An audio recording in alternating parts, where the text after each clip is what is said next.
దేవుని సన్నిధిలో, దేవుని యొక్క పాదాల సన్నిధిలో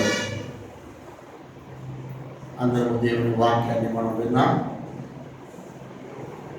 ఈరోజు చదువుకున్న ఆ కీర్తన భాగంలో 105వ వాక్యం చదవండి. నీ వాక్యము నా పాదములకు దీపమును నా త్రోవలకు వెలుగునై ఉన్నది. హల్లెలూయా. మీరు వింటున్నారా?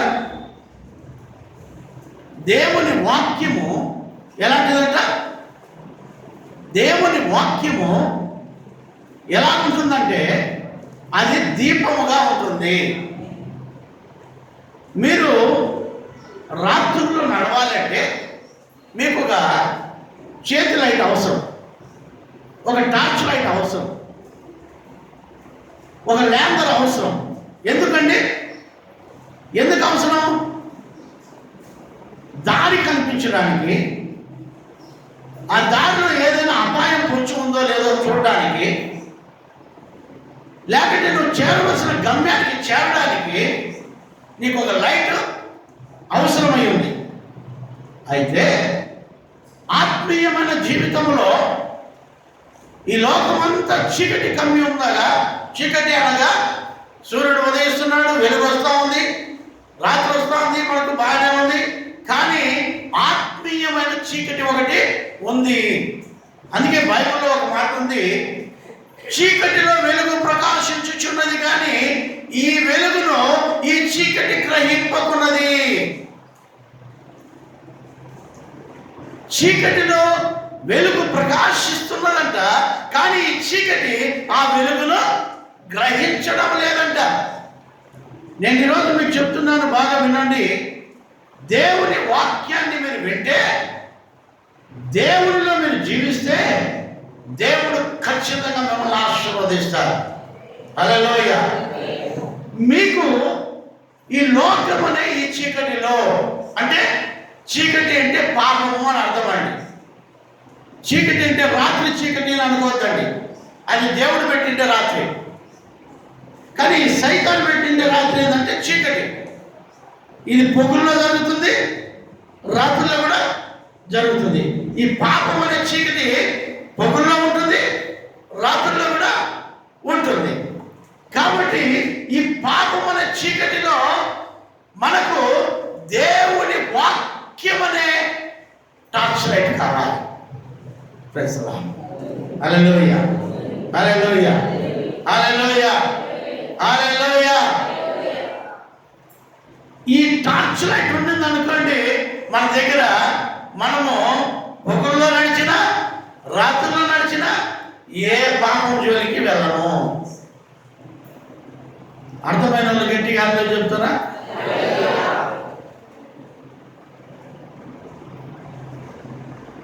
పగలనియు రాత్రనియు దేవుడు వేరుపరచును అని ఉంది.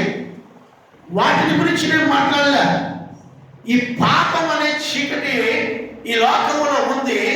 ఎవరైతే ఈ వాక్యం అనే వెలుగును పెట్టుకుంటారో, ఈ వాక్యం అనే టార్చ్ లైట్ పెట్టుకుంటారో, వాళ్ళు ఆ పాపపు జోలికి వెళ్ళరు.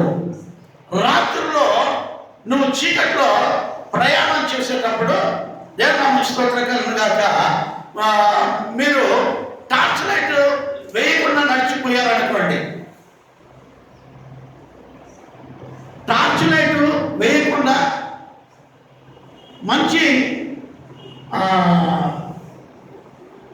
తారు రోడ్లోనే నడుస్తున్నాను అనుకోండి, ఆ తారు రోడ్లోనే పాము కూర్చోవచ్చు, ఆ తారు రోడ్లోనే పాము కొనుక్కోవచ్చు, లేకపోతే ఆ తారు రోడ్లోనే ఇంకో ఏదో విషపురుగు ఉండొచ్చు, లేకపోతే ఆ తారు రోడ్లోనే హ్యాపీగా సినిమా కూడా కొనుక్కుంటాడు ఇవ్వచ్చు.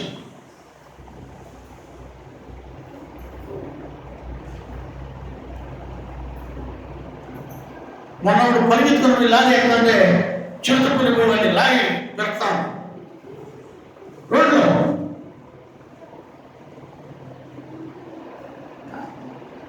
రోడ్లో సింహాలు ఉన్నాయి. ఇప్పుడు నీకు ఈ టార్చ్ లైట్ ఎందుకు కావాలా? ఈ టార్చ్ లైట్ ఎందుకు కావాలి అంటే మనకు అన్ని కనపడాలి,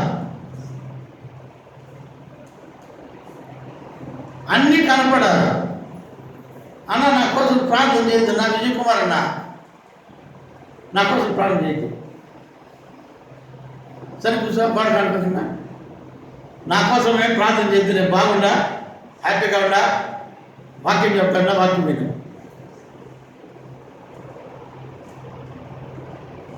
ఈరోజు మీరు వినండి, దేవుడి వాక్యాన్ని మీరు వింటే నిజంగా దేవుడు మిమ్మల్ని ఆశీర్వదిస్తాడు, దేవుడు మిమ్మల్ని దీవిస్తాడు. ఈ వాక్యం అనే వెలుగును ఎవరైతే చేతిలో పట్టుకుంటారో, ఈ వాక్యం అనే వెలుగును ఎవరైతే ధరించుకుంటారో, ఈ వాక్యాన్ని ఎక్కడెక్కడ ధరించుకోవాలని బైబిల్లో ఉంది చెప్పండి కొంచెం. ఎట్లా ధరించుకోవాలంట వాక్యాన్ని గట్టిగా చెప్పండి, త్వరగా చెప్పండి అమ్మా. నిలువుటంగిగా, ఏమ్మా చేతికి ఉంగరంగా, ఇంకా నడుముకు దట్టిగా, ఇంకా పాదములకు చెప్పులుగా, ఇంకా తలకు బాగా మనం వీటిని ఏం చేయాలంట, ధరించుకోవాలంట. ఈ వాక్యాన్ని టాప్ టు బాటం, తల నుంచి కింద వరకు కూడా మనం వాక్యంతో ధరించుకోవాలి, వాక్యాన్ని ధరించుకోవాలి. ఎవరైతే ఈ వాక్యం అనే వెలుగును వారు పెట్టుకుంటారో, ఈ వాక్యం అనే వెలుగును ఎవరైతే ధరిస్తారో వారు దేవుని చేత ఆశీర్వదింపబడతారు. ఆమె చెప్పండి, ఆమె చెప్పండి గట్టిగా. దేవుని చేత ఆశీర్వదింపబడతారు మీరు. ఇక్కడ వాక్యం చెప్తుంది, ఏం చెప్తుంది? చదువుట మాటని, నీ వాక్యము నా పాదములకు ఎలా ఉందంట? దీపముగా ఉందంట. పాదములకు ఎందుకు దీపం కావాలి? ఈ అడుగు ఏడ పెడతామో తెలియదు, గుంటలో పెడతాము, లేకపోతే మున్న పైన పెడతాము, లేకపోతే గలీజులో పెడతాము, లేకపోతే ఇంకొక చోట పెడతాము.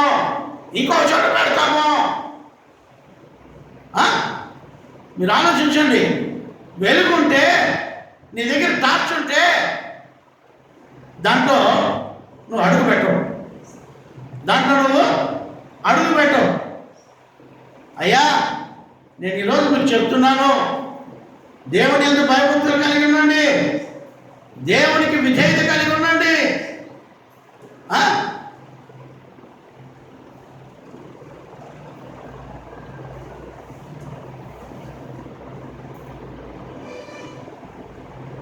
దేవునికి విధేయత కలిగి జీవించండి.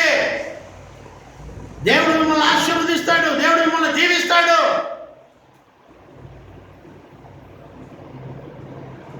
దేవుడు మిమ్మల్ని కనికరిస్తాడు. ఈ వెలుగు, ఈ వాక్యం అనే వెలుగు లేకపోతే నువ్వు బురదలోనే కాలేస్తావు. ఎక్కడండి? ఎక్కడేస్తావు చెప్పు? ఎక్కడేస్తారండి? బురదలో కాలేస్తారు. బురదలో కాలేస్తే ఏమవుతుంది? కాలుకంతా బురద అంటుకుంటుంది, కాబట్టి మీరేం చేయాలి అంటే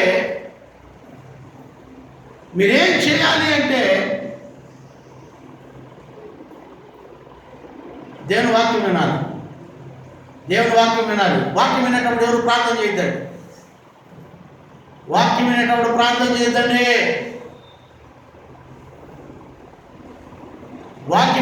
బైబిల్ చదవద్దండి. వాక్యం వినేటప్పుడు పాటలు పాడొద్దండి. తెలుగులో ఒక సాంగ్ ఉంది, రే తింటా కూర్చుంటా తినదరా అంటే నేను అతుకొని తింటా అంటే ఏం చేయలేము మనం. ఎప్పుడు ఏం చేయాలనో అదే చేయండి. వాక్యం చెప్పేటప్పుడు వాక్యం వినండి, ప్రార్థన చేసేటప్పుడు ప్రార్థన చేయండి, స్తుతించేటప్పుడు దేవుని స్తుతిద్దాం. అందుకనే ఒక్కొక్క దానికి ఒక్కొక్క సమయాన్ని మనము పెట్టాం. ఆ సమయాల్లో, ఆ సందర్భాల్లో మనం చేయవలసిన పని చేస్తే అది అందంగా ఉంటుంది. సమయోచితమైన పలుకు వెండి పళ్ళెములో పెట్టబడిన బంగారు ముద్దలాగా ఉంటుంది. కాబట్టి మీరు ఎప్పుడు చేయాల్సిన పని అప్పుడే మనం చేద్దాం, అప్పుడు చాలా చక్కగా ఉంటుంది. ఈ వెలుగును, ఈ వాక్యం అనే వెలుగును మీరు ధరించాలి. మెడకు కంఠభూషణంగా పెట్టుకుంటారు, తలకు పాగాగా పెట్టుకుంటారు, వేలకు ఉంగరాలుగా పెట్టుకుంటారు, నిలువు దట్టిగా పెట్టుకుంటారు, లేకపోతే వడ్డానంగా పెట్టుకుంటారు, నడుముకు దట్టిగా పెట్టుకుంటారు, లేకపోతే పాదములకు దాన్ని ధరించుకుంటారు, పాదరక్షకులుగా ధరించుకుంటారు. మీరు ఏదైనా చేసుకోండి, కానీ మీ శరీరం అంతా వాక్యం అనే టార్చ్ ఉండాలి. ఆమేన్. హల్లెలూయా, హల్లెలూయా. ఈ వాక్యం అనే వెలుగు నీలో ఉండాలి. అందుకని యోహాను సువార్తలో అంటాడు, ఆది యందు వాక్యము ఉండెను, వాక్యము దేవుని యందు ఉండెను, వాక్యమే దేవుడే వాక్యమే అని. ఈ వాక్యమే కావాలి నీకు. ఈ వాక్యమే నీలో ఉండాలి. ఈ వాక్యమే నువ్వు ధరించాలి. ఈ వాక్యములో నువ్వు జీవించాలి. ఈ వాక్యములో బ్రతకాలి. ఈ వాక్యములో నడవాలి. అప్పుడే దేవుడు నిన్ను ఆశీర్వదిస్తాడు. అప్పుడే దేవుడు నిన్ను దీవిస్తాడు. ఏమంటున్నాడు? చదువులే మాటని. ఆది యందు వాక్యము ఉండెను, ఆది యందు వాక్యము ఉండెను, వాక్యము దేవుని యందే ఉండెను, వాక్యము దేవుని యందు ఉండెను, వాక్యము దేవుడే ఉండెను. వాక్యమే దేవుడంట. తమ్ముడు కూడా తెలుస్తుంది సమా. దేవుడు ఎవరమ్మా? దేవుడు ఎవరమ్మా? చెప్పండి. రెండు గొర్రె పిల్లలు సక్కలో పెట్టుకొని, గడ్డం పెట్టుకొని, ఒక ఊతకట్ట ఒకటి పెట్టుకొని నిలువుటంగి వేసుకుంటే వాళ్ళు దేవుళ్ళ. కొంతమంది ఇంట్లో ఈ ఫోటోలు పెట్టుకుంటారు. ఎవరమ్మా ఆయన అంటే యేసు సంవత్సరమే. యేసు సంవత్సరం ఉన్నాడా? గడ్డం పెట్టుకొని ఉన్నాడా? 10,000లో అతి సుందరుడు, అతి కాంక్షణీయుడు. అబ్బో, నువ్వు గడ్డం పెడతావా దేవుడిని? దేవుడు గడ్డం పెట్టుకొని బికారులాగా ఉంటాడా? గొర్రెలు పెట్టుకొని ఉంటాడా? ఒక కట్టు పూత కట్టి శక్తి రాక పూత కట్టి పెట్టుకుంటాడా? ఎవరండి దేవుడు? భద్రం. మనుషులు చిత్రీకరించిన వాళ్ళ ఊహా చిత్రాలను కొలవదండి. దాన్ని చేసిన వాడును, దాన్ని కొలిచేవాడును వాటి వంటి వారే. మన దేవుడు అతి సుందరుడు. మన దేవుడు ప్రభావం కలిగిన వాడు.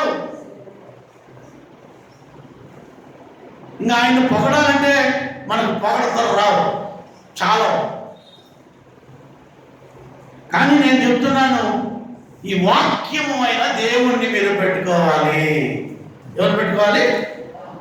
వాక్యం అనే దేవుణ్ణి మనం కలిగి ఉండాలి. ఆ వాక్యం అనే దేవుడు ఎందుకు మీకు? కొంతమంది ఏం చేస్తారో తెలుసిన, వాక్యాన్ని యెహోవా నా కాపరి అని ఇంటి ముందర పెట్టింటాడు.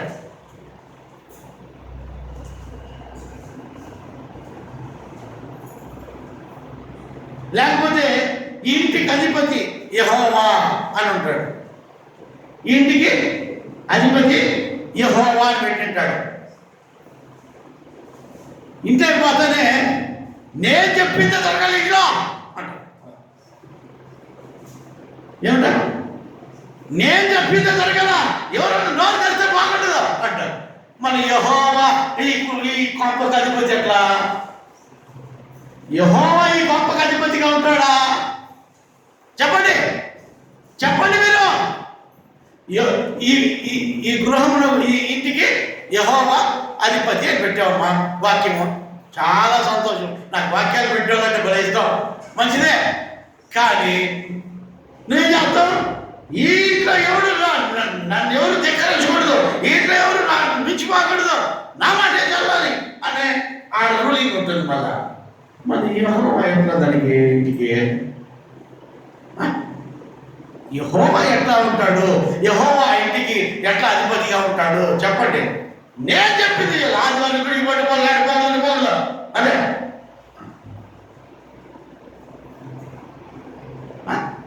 నేనేం చెప్తాను చేయాలని కాదండి. నిజంగా నువ్వు యెహోవా ఈ ఇంటికి అధిపతి అంటే ఆ అధిపతి ఏం చెప్తే అది చేసేవాళ్ళుగా ఉండాలి ఆ ఇంట్లో. అంతేనంటారా కాదంటారా? అంతేనంటారా కాదంటారా? అవునా కాదా? యెహోవా నా కాపరిని పెట్టుకొని, యెహోవా నా కాపరిని పెట్టుకొని నువ్వేమో యెహోవా కాపుదల్లో ఉండవు, యెహోవా కాపుదల్లో ఉండవు. నీ ఇష్టానుసారంగా తిరుగుతూ ఉంటావు, నీ ఇష్టానుసారంగా బ్రతుకుతూ ఉంటావు. మరి ఎట్లా?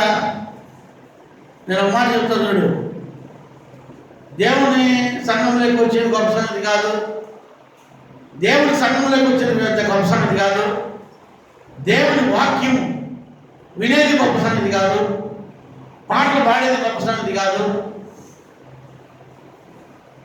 వాక్యం చెప్పేది గొప్ప సంగతి కాదు, దాని ప్రకారం నడిచేదే గొప్ప సంగతి. దాని ప్రకారం నడిచేవాడు కావాలి దేవునికి.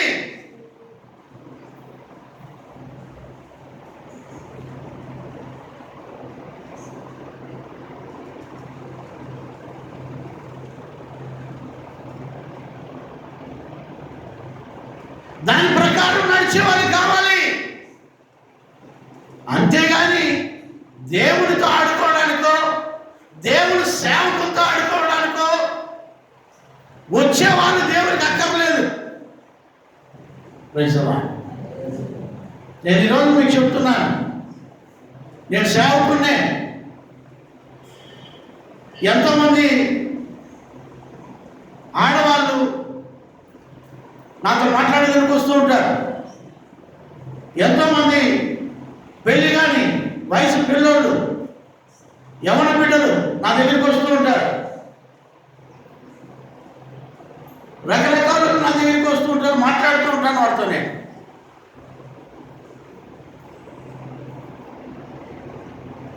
సంఘంలో కూర్చున్న మీరు ఎవరైనా సరే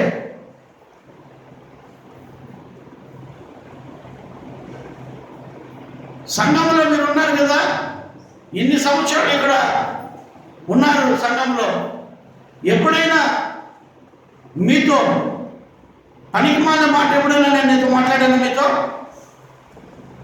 ఎప్పుడైనా మాట్లాడానా? పనికిమాలిన చేష్టలు కానీ, పనికిమాలిన మాటలు కానీ మనకు అవసరమా? మనకు అవసరమా? దేవునికి ప్రియమైన వాళ్ళరా, నా దగ్గరికి వచ్చే స్త్రీలు, నా దగ్గరికి వచ్చే పురుషులు ఎంతోమంది వస్తూ ఉంటారు. అయితే దేవుని స్తోత్రం కలుగును గాక. నానా రకాల వాళ్ళు వస్తూ ఉంటారు. కొంతమంది వస్తారు పనికి మాలిన చేష్టలు చేయడానికి, ఇది సేవకుతోనే. అమ్మ స్త్రీలేమో నేను చెప్తున్నాను, స్త్రీల గురించే చెప్తున్నాను నేను. పనికి మాలిన చేష్టలతో వస్తారు, పనికి మాలిన క్రియను హృదయాల్లో పెట్టుకొని వస్తారు.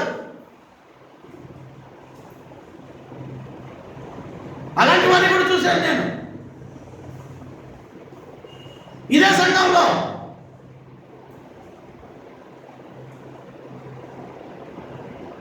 ఇదే సంఘంలో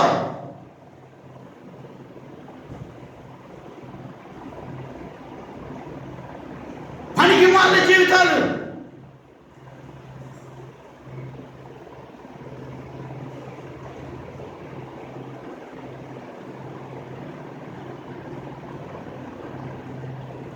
పనికి మాలిన బ్రతుకులు. దేవుని సేవకుడితో పనికి మాలిన మాటలు మాట్లాడడానికి, పనికి పనికిరాని చేష్టలు చేయడానికి, పనికిరాని క్రియలు చేయడానికి నిజమైన సేవకుడు తన్ని తరివేస్తాడు.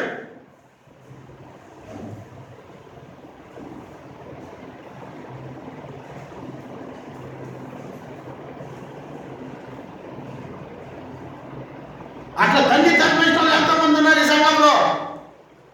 నేను తన్ని తరివేసిన వాళ్ళు ఎంతమంది ఉన్నారు?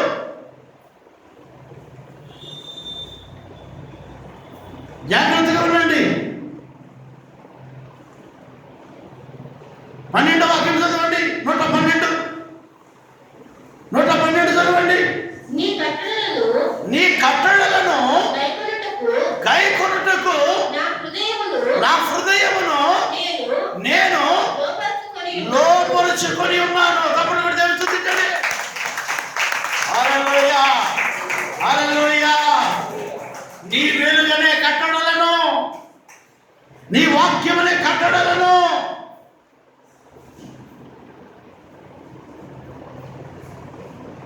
నీ వెలుగనే కట్టడలను, నీ వాక్యమనే కట్టడలను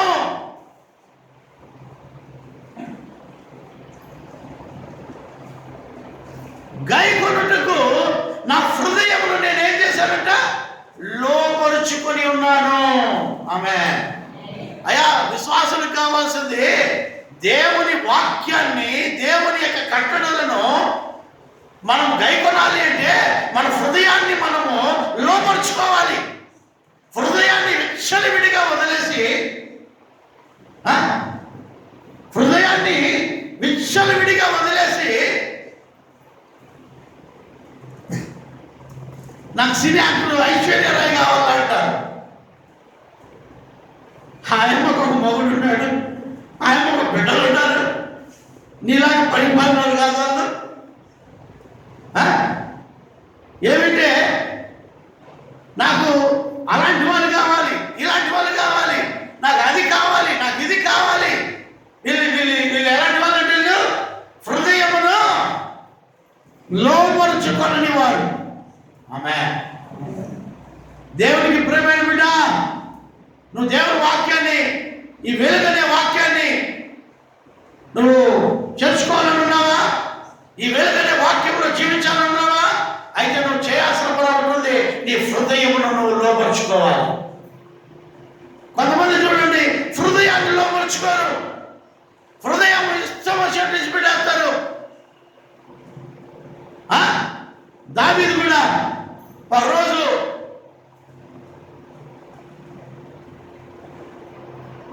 ఒక స్త్రీని చూసి హృదయాన్ని ఏం చేశాడు? హృదయాన్ని ఏం చేశాడమ్మా?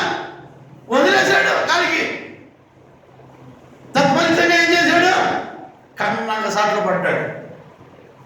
ఏమో సాట్లు పడ్డాడు? కన్నంగా సాట్లు పడ్డాడు.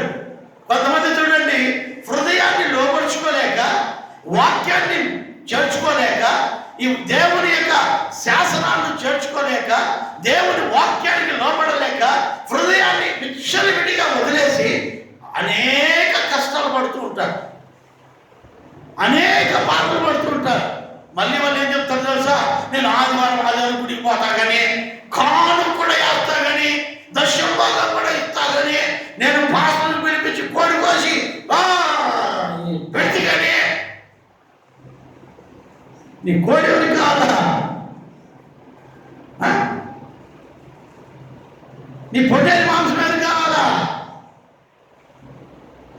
దేవుడికి కావాల్సింది ఎంత తెలుసా? ఆయన ఆజ్ఞలు గైకొనేది. ఆమేన్. రెండవది, నీ హృదయమును నువ్వేం చేయాలంట? లోపరుచుకోవాలంట. చెప్పండి, అందరూ చెప్పండి, ఇలా చెప్పండి. నా హృదయమును నేను లోపరుచుకుంటాను. అందుకే దేవుడు కూడా ఏమన్నంటే, ఈ హృదయము మోసకరమైంది, ఇది ఘోరమైన వ్యాధి కలిగినది. హృదయం ఎందుకంట మోసకరమైందంట, ఘోరమైన వ్యాధి కలిగిందంట. అందుకనే దేవుడు ఆ హృదయాన్నే ఇంపార్టెంట్ ఇస్తున్నాడు. మనిషికి ఏ అవయవానికి దేవుడు ఇంపార్టెన్స్ ఇవ్వలేదు, కానీ మనిషి యొక్క హృదయాన్ని మాత్రం ఇంపార్టెన్స్ ఇచ్చి ఆ హృదయం అనే తలుపు దగ్గర వచ్చి తడుతున్నాడు. హృదయం అనే తలుపు దగ్గర వచ్చి తడుతున్నాడు. అందుకనే భక్తుడు అంటాడు, నా హృదయమును నేను లోపరుచుకున్నాను. కొంతమంది చూడండి, విచ్చలవిడిగా హృదయాన్ని వదిలేస్తారండి. విచ్చలవిడిగా హృదయాన్ని వదిలేస్తాడు. ఒక తండ్రితో సమానుడైన సేవకుని వచ్చి ఎలాగ మాట్లాడో కూడా తెలియని దౌర్భాగ్య స్థితి ఈ రోజుల్లో విశ్వాసాలకు ఉంది. ఒక తండ్రి లాంటి వాడిని నేను.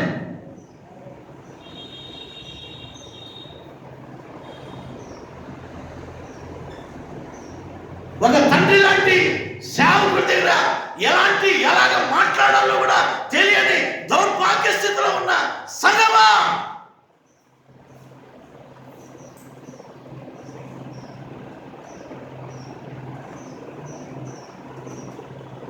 జాగ్రత్త.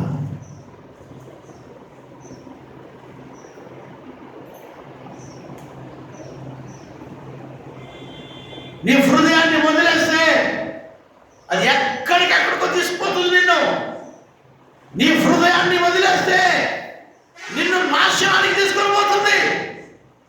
మొట్టమొదటిగా నువ్వు చేయాల్సింది ఏంటో తెలుసా? నీ హృదయాన్ని నువ్వు లోపరుచుకోవాలి. ఆమేన్. ఏం లోపరుచుకోవాలి? ఏం లోపరుచుకోవాలి? హృదయాన్ని లోపరుచుకో. హృదయాన్ని లోపరుచుకో. ఇంకా అన్ని సర్దుకుంటాయి. నీ హృదయాన్ని ఎప్పుడైతే నువ్వు లోపరుచుకుంటావో, నీ హృదయాన్ని ఎప్పుడైతే హృదయము చెప్పినట్టంతా చేసి, మనసు చెప్పినట్టంతా చేసి, అందుకనే సొలొమోను అంటాడు, ఇదిగో నా కంటి చూసిందంతా చేశాను, నా పంటికి నచ్చిందంతా తిన్నాను, నా హృదయానికి నేను ఏమీ అర్థం చెప్పలేదు, అది ఏం గుర్తు అవన్నీ చేసినాను. ఏం చేశాడంట? కంటికి నచ్చినంత చేశాడంట, హృదయానికి నచ్చినంత చేశాడంట. ఏ ప్రయోజనం? ఏ ప్రయోజనం? నీ జ్ఞానం గేట్లో పట్టాలి. నీ చదువులకు పోయి ఆ ప్రకారం పీచుకుంటూ వేయాలి.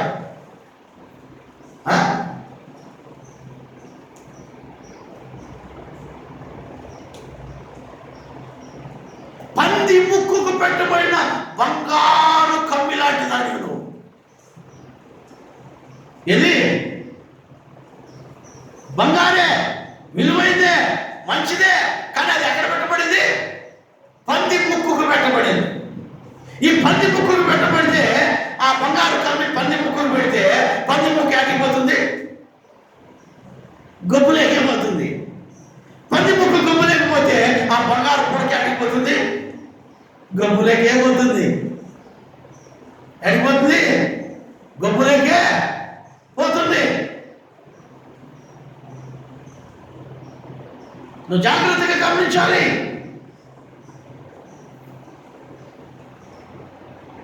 ఒక తల్లిగా, ఒక చెల్లిగా, ఒక అక్కగా, ఒక అన్నగా, ఒక తల్లిగా నువ్వు చూడగలిగే మనస్సు నీలోకి రావాలి. హల్లెలూయా. ఒక దైవజనుడిగా చూడగలిగే మనస్సు నీకు రావాలి.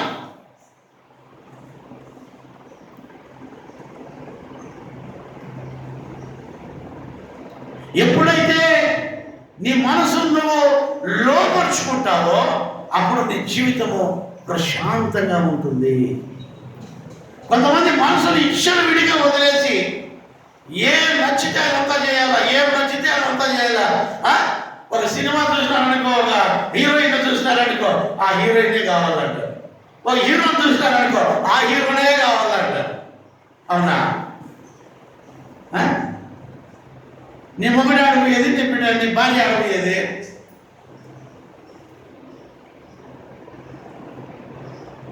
వారు డబ్బుకైతే యాక్ట్ చేస్తారు, మీరు హృదయంలోనే పాపం చేస్తారు. ఏం చేస్తారు మీరు? హృదయము, మనం హృదయాన్ని లోపరుచుకోమంటున్నాడు దేవుడు. మనుషుడు చూడండి, మనుషుడు ఈ లోకంలో ఉన్న ప్రతి ఒక్కరిని లోపరుచుకుంటున్నాడు. తిమింగలాలు, సముద్రంలో ఉన్న రాక్షసుడు లోపరుచుకుంటున్నాడు, సింహాలు లోపరుచుకుంటున్నాడు. సింహం పల్టీ అంటే పల్టీ వేస్తుంది. సింహం అందరికీ నమస్కారం చేయండి, నమస్కారం చేస్తుంది. ఏది? సింహం. ఏనుగు అందరినీ దీవించుంటే అది నేరుగా దీవిస్తుంది. ఏనుగు అంటే మనుషుడు ప్రతి ఒక్కటిని లోపరుచుకుంటున్నాడు, కానీ వాడి హృదయాన్ని మాత్రం వాడు లోపరుచుకోలేకపోతున్నాడు. ఇదే దౌర్భాగ్యము, ఇదే దౌర్భాగ్యము.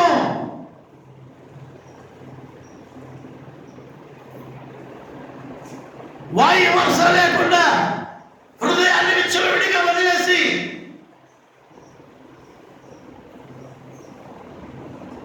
ఇష్టానుసారంగా జీవించే జీవితాలు దేవుడు అంగీకరించడు. ఇష్టానుసారంగా జీవించే జీవితాలు దేవుడికి అక్కర్లేదు. ఏమంటున్నాడు? 106వ వాక్యం.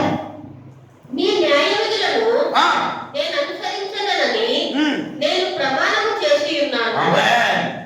ఏం చేశాడంట?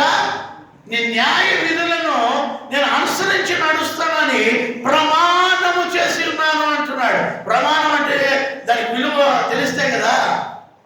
ప్రమాణం అంటే ఏం చెప్పండి? ప్రమాణం అంటే ఏం చెప్పండి? ఇప్పుడు మీకు పెళ్లిళ్ళలో ఏం చేస్తారు? ప్రమాణం చేస్తారు కదా. ప్రమాణం చేపిస్తారు. ఏమైనా ప్రమాణం చేపిస్తారు? దేవుడి ఎదుట నేను నిన్ను భార్యగా ఒప్పుకుంటున్నాను, ఇంక ఏ స్త్రీని నేను నా భార్యగా ఒప్పుకోను, నిన్నే నా భార్యగా ఒప్పుకుంటాను, ఇంక నేను దేవుని ఎదుట నేను నిన్ను భర్తగా ఒప్పుకుంటున్నాను, ఇంక ఏ పురుషుని నేను ఒప్పుకున్నాను. ఇది ఏమంటారు? ప్రమాణం. ప్రమాణం అవునంటారా కాదంటారా? ప్రమాణమా కాదా ఇది? ప్రమాణం చేసిన దానిని ఇంకో పురుషుడు తగ్గపోతాం. ప్రమాణం చేసిన వాడివి ఇంకొక స్త్రీ తగ్గపోతాం.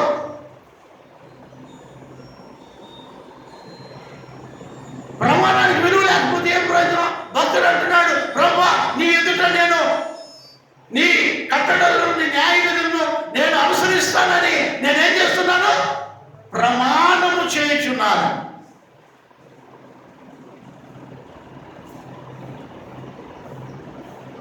ఒక స్త్రీకి ఒక పురుషుడు, ఒక పురుషునికి ఒక స్త్రీ, అంతకు మించితే వ్యభిచారం అని బైబిల్లో ఉంది. ఇక్కడ కూర్చున్న మీలో ఎలాగ జీవిస్తున్నారో ఒకసారి ఆలోచించండి. ఎలాగ బ్రతుకుతున్నారో ఒకసారి ఆలోచించండి. దేవుని వాక్యాన్ని వినండి. దేవుని వాక్యానికి విధేయత చూపించండి. దేవుడు మిమ్మల్ని ఆశీర్వదిస్తాడు. దేవుడు మిమ్మల్ని దీవిస్తాడు. దేవుడు మిమ్మల్ని కనికరిస్తాడు. ఈరోజు వాక్యం వింటున్నారా? మీ హృదయాన్ని మీరు లోపరుచుకోగలుగుతున్నారా? పెద్ద పెద్ద గుర్రాలను లోపరుచుకుంటున్నారు, ఏడుగులు లోపరుచుకుంటున్నారు, పాములు లోపరుచుకుంటున్నారు. సర్పాలండి, వాళ్ళు ఏం చెప్తే చేస్తారు సర్పాలు.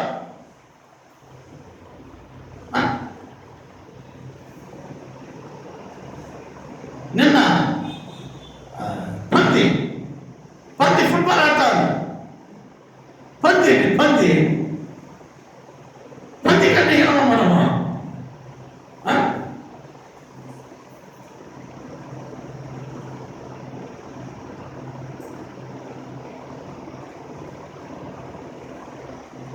అన్ని ఇష్టానుసారంగా మనుషుడు ఏ జంతువును కావాలంటే, ఎంత బలిష్టమైందన్నా కానీ, ఎంత క్రూరమైందన్నా కానీ, ఎంత విషమైనది కానీ లోపరుచుకుంటున్నాం. అయితే నీలో ఉన్న హృదయాన్ని లోపరుచుకోలేకపోతున్నావే.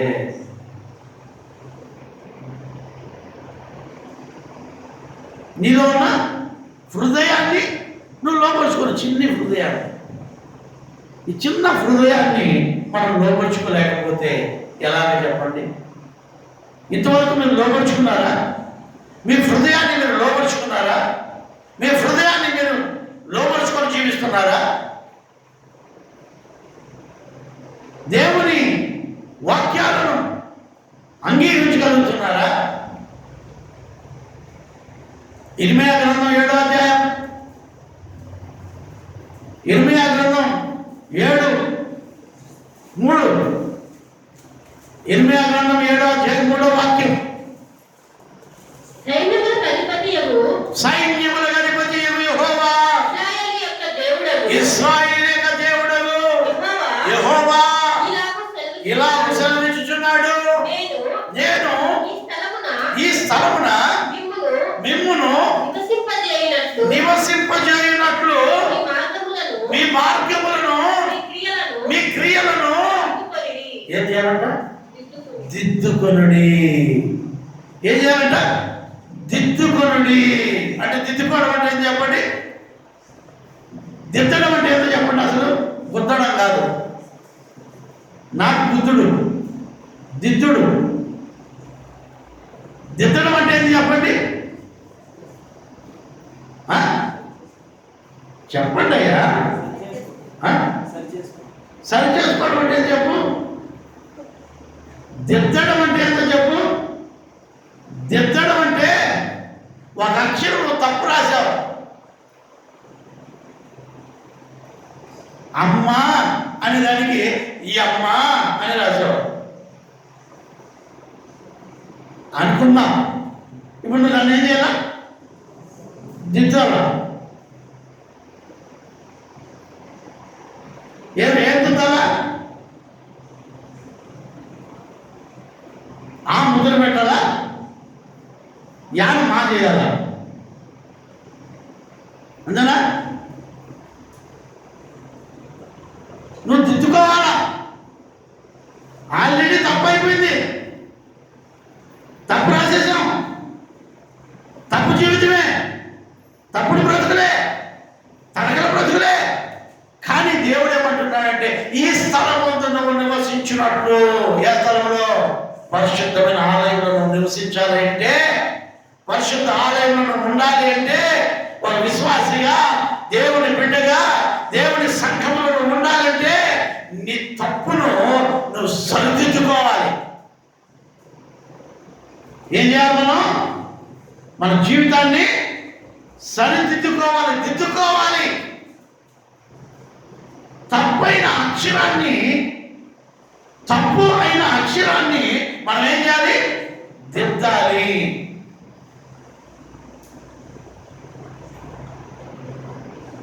ఆ యాన ఏం చేయాలి? మనం ఇప్పుడు మాగా చేయాలి. నువ్వు దిద్దుకోగలుగుతున్నావా?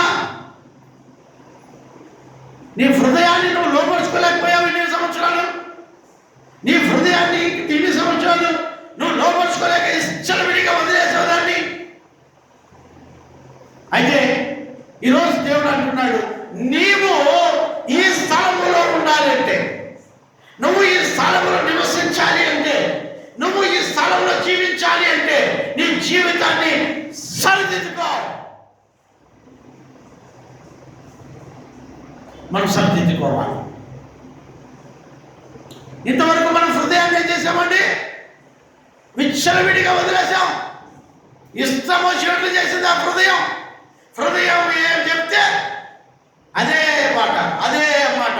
నేను పట్టిన కుందేలకి 3 కాదు, లేదా 4 కాళ్ళు ఉండాలి కుందేలకి అంటే, లేదయ్యా నేను పట్టిన కుందేలకి 3 ఉంటాయి కాబట్టి కుందేలకన్నీ 3 ఉంటాయి అక్కడ.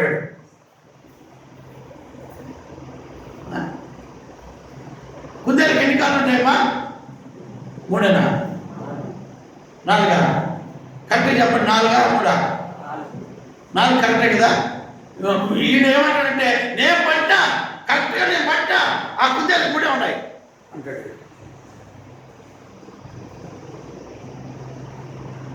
అలాంటి జీవితాలను మనం వదులుకొని, అలాంటి బ్రతుకులను మనం వదులుకొని మన జీవితాలను మనం ముందుకు సాగించాలంటే, నువ్వు దేవుని ఆలయంలో ఉండాలి అంటే, దేవుని ఆలయంలో నువ్వు నివసించాలంటే, దేవుని ఆలయంలో నువ్వు ఒక సాక్షిగా ఉండాలంటే నీ జీవితాన్ని నువ్వు సరిదిద్దుకోవాలి. హల్లెలూయా, హల్లెలూయా, హల్లెలూయా, హల్లెలూయా. నువ్వు సరిదిద్దుకోకపోతే, నీ జీవితాన్ని నువ్వు సరి చేసుకోకపోతే ఏమి ప్రయోజనం లేదు, ఏమి లాభం లేదు.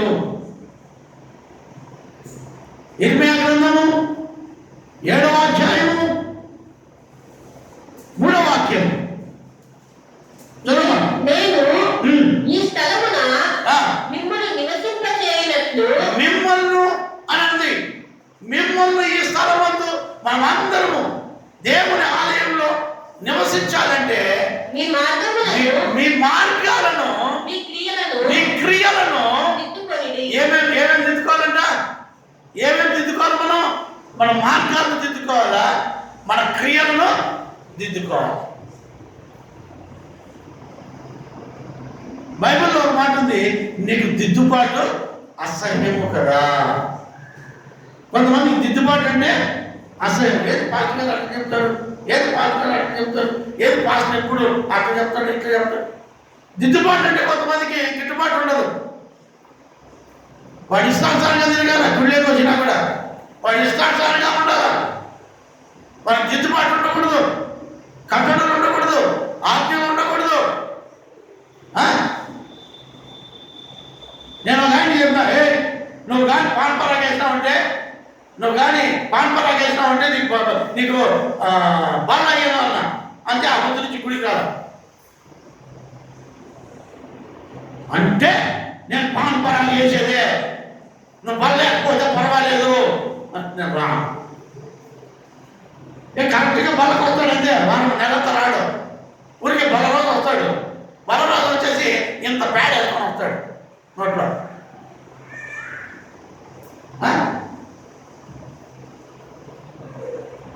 ఏదో అట్లా మారి చూస్తాడేమో అని నువ్వు వేసుకుంటే ఈయన చెప్పాల అంతే. ఆ వారం నుంచి రావడం ఎవరిని బెదిరించేది? పర్వాలేదు రాజ్యంలో నువ్వు పోకపోతే ఇంకెవరు పోరా? నీ పేరు తుడిచిపోయి పడుతుంది, ఇంకొకరి పేరు రాయబడుతుంది అంతే కదా.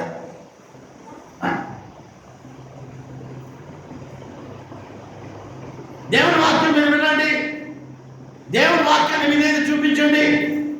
మనం ఏం చేయాలంటే మన మార్గాలను సరి చేసుకోవాలంట. మన మార్గాలను సరి చేసుకోండి. మార్గాలు ఇంపార్టెంట్ అండి. మీకు పోయే ప్రతి మార్గాన్ని ఏం చేయాలో చదువు. ఈ స్థలము నేను ఈ స్థలమును మిమ్మల్ని నివసింపచేయనట్లు మీ మార్గములను మీ క్రియలను దిద్దుకొనిడి. చూడండి, మార్గాలు క్రియలు. మొట్టమొదటిగా మార్గాలు క్రియలు మీరు దిద్దుకోవాలి. ఇదేనండి హృదయాన్ని లోపరుచుకోవడం. ఆమె ఏమి మీరు హృదయాన్ని లోపరుచుకున్నారంటే మీ మార్గాలు దిద్దుకుంటారు, మీ క్రియలను దిద్దుకునేస్తారు. మార్గాలు దిద్దుకుంటారు, క్రియలు దిద్దుకుంటారు. మీరు ఎప్పుడైతే మీ హృదయాన్ని లోపరుచుకోకపోతే మీ మార్గాలు దిద్దుకోలేరు, మీ క్రియలను దిద్దుకోలేరు. మనం మన మార్గాలను సరి చేసుకోవాలి, దిద్దుకోవాలి. తప్పైపోయింది, కరెక్టే, ఎవరు నీతిమంతులం కాదు. కానీ ఎవరైతే వాళ్ళ హృదయాలను లోపరుచుకొని వారి మార్గాలను వారి క్రియలను దిద్దుకుంటారో వాళ్ళు దేవుని ఆలయంలో ఉంటారండి. ఆమె చెప్పండి, ఆమె చెప్పండి. మన దేవుని ఆలయంలో ఆయన స్థలంలో, ఆయన నియమించిన ఈ పరిశుద్ధమైన స్థలంలో, ఏ స్థలం ఇది? పరిశుద్ధమైన స్థలం ఇది. ఈ పరిశుద్ధమైన ఆలయంలో, పరిశుద్ధమైన స్థలంలో నీ ఇష్టానుసారంగా జీవించడానికి లేదు. నీ క్రియలను నువ్వు సరి చేసుకోవాలి, నీ మార్గాలను సరి చేసుకోవాలి, దిద్దుకోవాలి. అప్పుడే దేవుడు నిన్ను ఆశీర్వదిస్తాడు, అప్పుడే దేవుడు నిన్ను దీవిస్తాడు. ఇంకేమంటున్నాడు కింద వాక్యం? ఈ స్థలము ఆలయము. ఈ స్థలం ఎలాంట? దేవునికి ఆలయం అమ్మా. ఆమె చెప్పండి, ఆమె చెప్పండి. దేవుని ఆలయంలో నువ్వు ఉండాలి అంటే నువ్వేం చేయాలి? నీ క్రియలు, నీ మార్గాలు దిద్దుకోవాలి. దేవుని ఆలయంలో మనం ఉండాలంటే మన మార్గాలను మనం దిద్దుకోవాలి, మన క్రియలను కూడా మనము దిద్దుకోవాలి. ఈ మార్గాలు, క్రియలు దిద్దుకోవాలంటే నీ మనస్సును నువ్వేం చేసుకోవాలి? నీ హృదయాన్ని లోపరుచుకోవాలి. నువ్వు ఎప్పుడైతే నీ హృదయాన్ని నువ్వు లోపరుచుకుంటావో అప్పుడు నువ్వు దిద్దుకుంటావు, నీ తప్పును సరి చేసుకుంటావు. నీకు అర్థమవుతుందా? మనం సరి చేసుకోగలుగుతాం ఎప్పుడు? నీ హృదయాన్ని లోపరుచుకున్నప్పుడు. నీ హృదయాన్ని లోపరుచుకున్నప్పుడు, ఎప్పుడైతే నీ హృదయాన్ని లోపరుచుకుంటావో అప్పుడు నువ్వు నీ తప్పిదములను నువ్వు దిద్దుకుంటావు.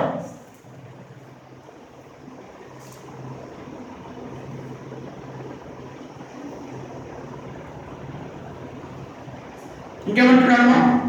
ఈ స్థలము యెహోవా ఆలయము, ఈ స్థలము యెహోవా ఆలయము అని మీరు చెప్పుకొచ్చున్నారే. ఈ స్థలము దేవుని ఆలయము, దేవుని ఆలయం అని మీరు చెప్పుకున్నారు.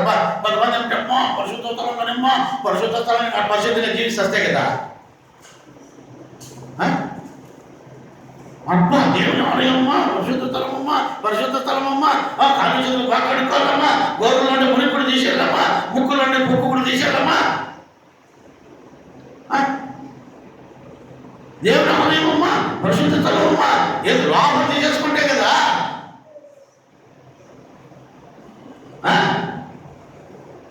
మీ పాత్రలు పైన పైన కడిగితే ఎట్లా? లోపల కడగండి, కప్పు కొట్టి చస్తాయి. మన పాత్రలు లోపల కడగాలి. మనం ఏమంటారంట? పరిశుద్ధ ఆలయము, పరిశుద్ధ ఆలయము, పరిశుద్ధ ఆలయం అని చెప్పుకుంటారు చాలా మంది, కానీ వారు వాటిని పరిశుద్ధంగా జీవించారు. మా గుడి పరిశుద్ధమైన మా గుడి, మీ గుడి పరిశుద్ధమే కావచ్చు, నువ్వు పరిశుద్ధంగా ఉంటావా? పరిశుద్ధ ఆలయం అమ్మా, అట్లా ఆలయాలు ఇట్లా ఆలయాలు కాదమ్మా, పరిశుద్ధ ఆలయం అమ్మా అని చెప్పుకుంటున్నారు. నేను అట్లా అక్కడ వాక్యం చదవమా బాగా అందరికి అర్థమయ్యేట్టుగా. ఈ స్థలము యెహోవా ఆలయము, ఈ స్థలము యెహోవా ఆలయము, ఈ స్థలము యెహోవా ఆలయము అని మీరు చెప్పుకొనుచున్నారే. అని మీరు చెప్పుకొనుచున్నారే. ఈ మోసకరమైన మాటలు ఆధారము చేసుకోకుడి. ఇవన్నీ ఎలాంటి ఇట్లా ఇట్లా చాలా మంది ఉంటారు. జాగ్రత్త వాళ్ళ దగ్గర ఇలాంటి మోసకరమైన మాటలతో ఆధారం చేసుకోవద్దండి. ఇవన్నీ మోసకరమైన మాటలు అంట. చాలా మంది చెప్తారు దేవుని ఆలయం పరిశుద్ధమైంది, అవునమ్మా అన్ని అట్లాంటి కాదు, ఇట్లాంటి అట్లా ఇట్లా అని. కానీ నువ్వు పరిశుద్ధంగా ఫస్ట్, నువ్వు సరి చేసుకో ఫస్ట్, నువ్వు దిద్దుకో ఫస్ట్, నీ క్రియలు దిద్దుకో, అప్పుడు ఆలయం కూడా పరిశుద్ధంగా ఉంటుంది. హల్లెలూయా, హల్లెలూయా, హల్లెలూయా, హల్లెలూయా. ఆలయం పరిశుద్ధంగా ఉండాలంటే నువ్వు నేను పరిశుద్ధంగా ఉండాలి. మీకు బాగా చెప్తాను నేను, వినండి.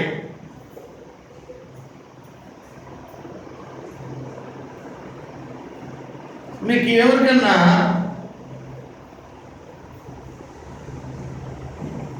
మీ ఇంట్లో పెళ్లి పెత్తనానికి వచ్చినాను అనుకున్నాం, పెళ్లి పెత్తనానికి వచ్చినాను అనుకున్నాం. మీరు ఏ చర్చికి పోతారండి, మీ అబ్బాయి మీరు ఏ చర్చికి పోతారంటే పెళ్లి కొడుకు వాళ్ళని అడిగినారనుకోవచ్చున్నాను. వాళ్ళు ఏం చెప్తారంటే మేము షకీనా ప్రార్థనా మందిరానికి పోతామండి అంటారు. ఏం ప్రార్థనా మందిరం? షకీనా అంటే ఏందో తెలుసా? మహిమ అని అర్థం. ఏముంది? షకీనా అనే అర్థం, మాటకు అర్థం ఏంటంటే మహిమ అని అర్థం. షకీనా ప్రార్థన మందిరానికి పోతున్నామండి అని మీరు చెప్తారే కానీ మీలో కోశాలు కూడా మహిమ కనపడదు. మీలో ఒక మహిమ అనేదే ఉండదు. వాళ్ళు ఆడున్నట్లే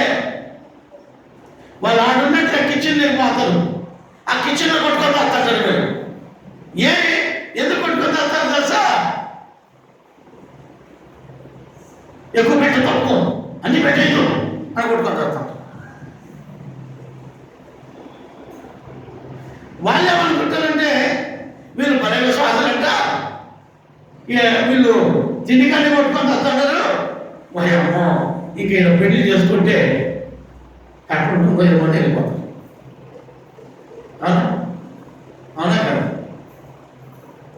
నీకు మాట నేను చెప్పనా? దేవుని మహిమ అంటే నిజంగానే షకీనా అంటే మహిమ. ఈ మహిమ నీలో కనపడాలి. క్రాస్ లేకపోయామండి, క్రాస్ లేకపోయి తాగేసి ఊగుతూ ఉన్నావు, తాగేసి ఊగుతూ ఉంటే ఏమయ్యా నువ్వు నిన్న బైబిల్ పెట్టుకొని పోతావువే, ఏ మందిరం వెళ్ళిపోతావు అంటే ఈయన షకీనా మందిరం వెళ్ళిపోతావు,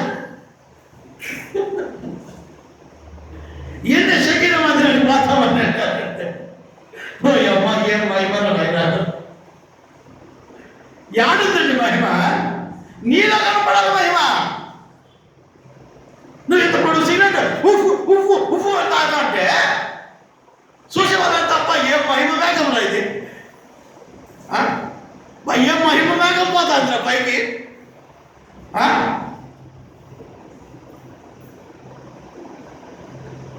నువ్వు గుప్పు గుప్పు గుప్పులు పడతావంటే పొడుగు పెట్టుకొని సిగరెట్ చూసేవాళ్ళంతా మహిమ. అప్ప ఏం మహిమ మేఘమరా ఇది? అందుకని దేవుడు అంటున్నాడు, మొట్టమొదటిగా నీ హృదయాన్ని లోపరుచుకో, దేవుని ఆజ్ఞలకు లోబడు, నిన్ను నువ్వు సరిదిద్దుకో. అప్పుడు నీలో మహిమ కనిపిస్తుంది అందరికీ. ఆమేన్, ఆమేన్. అప్పుడు నీలో మహిమ కనిపిస్తుంది అందరికీ. అప్పుడు దేవుడు నిన్ను ఇక్కడ నివసించడానికి అవకాశం ఇస్తాడు. అప్పుడు నువ్వు ఒక సాక్షిగా దేవుని సంఘములో ఉండడానికి దేవుడు నీకు ఒక అవకాశాన్ని కల్పిస్తాడు. అంతే తప్ప నిన్ను నువ్వు సరిచేసుకోకుండా, నిన్ను నువ్వు దిద్దుకోకుండా నీ జీవితంలో దేవుని ఆలయంలో నువ్వు నివసించలేవు. ఏం చేయాలంట? ఈ స్థలమందు మీరు నివసించున్నట్లు. హల్లెలూయా. ఈ స్థలంలో నువ్వు ఈ వారం కనిపించి మళ్ళా రేపు వారం కనపడాలంటే కొంతమంది ఒక వారం కనిపిస్తారు, మళ్ళీ కనపడదు. చలో చలో ఎంతమంది చూసినాను నాకు ఈ వయసుకే అట్లా చేసేస్తాం బ్రదర్, ఇట్లా చేసేస్తాం పాస్టర్ గారు, అట్లా చేసేస్తాం పాస్టర్ గారు అన్న వాళ్ళంతా బుడబుడకు వాళ్ళంతా వెళ్ళిపోయారు. నేను ఈరోజు మీకు చెబుతున్నాను, ఈ స్థలమంతా మీరు నివసించాలి అంటే మీరు మొట్టమొదటిగా చేయాల్సిన పని ఏంటంటే మీ హృదయాన్ని మీరు లోపరుచుకోవడం. రెండవది మీ మార్గములను, మీ క్రియలను సరి చేసుకోవడమే. ప్రార్థన చేసుకుందామా? అందరం కళ్ళు మూసుకుందాం. అందరూ కళ్ళు మూసుకొని ఈ చల్లటి ఉదయకాలంలో, ఈ ఉదయకాలం నుంచి కూడా ఇంతవరకు దేవుడు మనతో మాట్లాడాడు.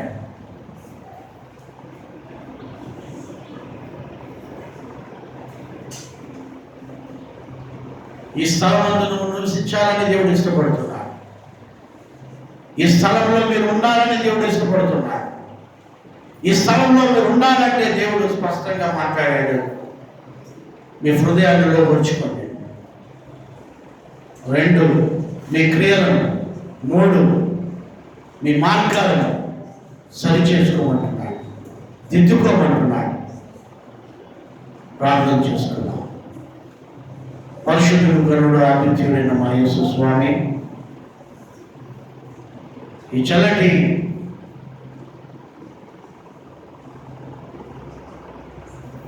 ఉదయకాలం నుంచి కూడా మీ కృప మాకు అందించి ఈరోజు మీరు మాట్లాడిన ఈ గొప్ప మాటలకై మీ కృపను ఆచరిస్తూ ఉంటున్నా.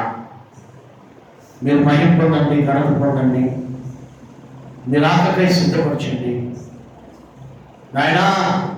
ఈ స్థలంలో మమ్మల్ని మీరు నివసింపజేయాలంటే మేము ఎలాగ జీవించాలో, ఏమి నాయన మేము మార్పు పొందాలో, మా జీవితాన్ని ఎలాగ మేము సరి చేసుకోవాలో ఈరోజు మీరు మాతో స్పష్టంగా మాట్లాడారు నాయన.